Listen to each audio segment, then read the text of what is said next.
আমরা ইতিমধ্যে খেলোয়াড়দের পেশাগত স্বীকৃতি বাবদ ক্রিয়া ভাতা প্রদান এবং ক্রিয়া কার্ড ইতিমধ্যে আমরা প্রায় 300 জন জাতীয় খেলোয়াড়দেরকে অন্তর্ভুক্ত করেছি এবং আমরা জুলাইয়ের পরে পর্যায়ক্রমে আরও 200 জন খেলোয়াড়কে এই পেশাদারিত্বের ভিতরে অন্তর্ভুক্ত করার মাধ্যমে মোটামুটি 500 জন খেলোয়াড়কে ক্রিয়া ভাতা প্রদান এবং ক্রিয়া কার্ড প্রদান কার্যক্রম চলমান থাকবে। কারণ পড়াশোনার পাশাপাশি খেলাধুলাকেও যাতে প্রত্যেকটি ভবিষ্যৎ প্রজন্ম পেশা হিসেবে নিজেদেরকে প্রতিষ্ঠিত করতে পারে সেই লক্ষ্য নিয়ে আমরা কাজ করছি।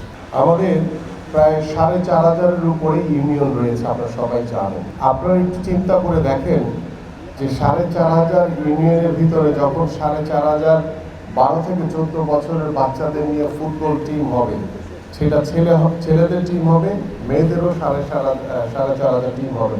ঠিক ক্রিকেটে হবে ছেলে মেয়েদের, আমাদের সাঁতারে রয়েছে, আমাদের ব্যাডমিন্টনে রয়েছে, দাবাতে রয়েছে, আমাদের মার্শাল আর্টে রয়েছে। শুধু আপনারা একটু যদি চিন্তা করে দেখেন যে আমরা যখন একদম ইউনিয়ন পর্যায়ে এই খেলাধুলাকে ছড়িয়ে দিতে পারবো, আমাদের পারিবারিক, সামাজিক এবং সর্বোপরি রাষ্ট্রীয়ভাবে একটি সামাজিক একটি আমূল পরিবর্তন আসবে ইনশাআল্লাহ।